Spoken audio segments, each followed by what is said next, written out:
रूस के प्रधानमंत्री ने अपनी चीन यात्रा के दौरान द्विपक्षीय संबंधों के विकास को मॉस्को और बीजिंग के लिए फायदेमंद करार दिया है।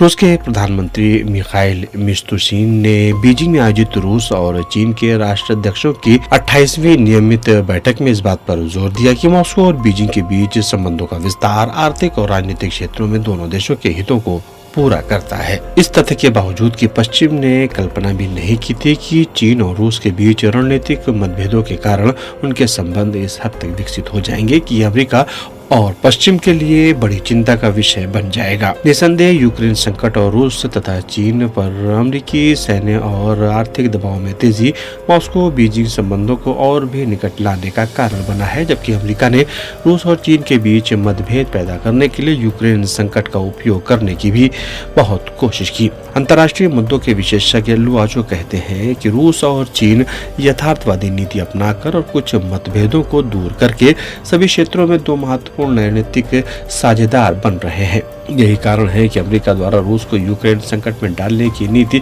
सफल नहीं हुई और साथ ही अमेरिका ने आर्थिक, राजनीतिक और यहां तक कि सैन्य दबाव भी चीन के रास्ते को रोकने में कामयाब नहीं हो सका। रूस के प्रधानमंत्री मिखाइल मिशुस्तिन ने चीनी प्रधानमंत्री ली केंगियांग से अपनी मुलाकात में बताया कि रूसी राष्ट्रपति व्लादिमीर पुतिन और चीनी राष्ट्रपति शी जिनपिंग ने इस साल 2 बार एक दूसरे से मुलाकात की। उनका कहना था कि मॉस्को और बीजिंग के बीच संबंध इतिहास में अपने चरम पर हैं और इन रिश्तों को जितना संभव हो उतना विस्तारित करने से उसके दीर्घकालिक लाभ हासिल होंगे। मॉस्को और बीजिंग के बीच संबंध अधिक से अधिक विकसित हो रहे हैं, जबकि अमेरिका को उम्मीद थी कि चीन रूस के खिलाफ पश्चिमी प्रतिबंधों में शामिल होगा, जो न केवल व्यवहारिक हुआ बल्कि सबसे अधिक आबादी वाले देश और आर्थिक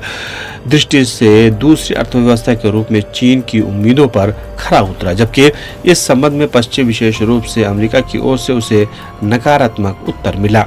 अंतर्राष्ट्रीय मामलों के विशेषज्ञ जेम्स ब्रैडी कहते हैं कि अमेरिका की मुख्य चिंता चीन की बढ़ती शक्ति और अमेरिका के वैश्विक आधिपत्य का विनाश है और साथ ही चीन और रूस के बीच संबंधों को मजबूत करने से चीन की शक्ति भी काफी बढ़ेगी, जबकि इसका अंतर्राष्ट्रीय संबंधों पर महत्वपूर्ण प्रभाव पड़ रहा है।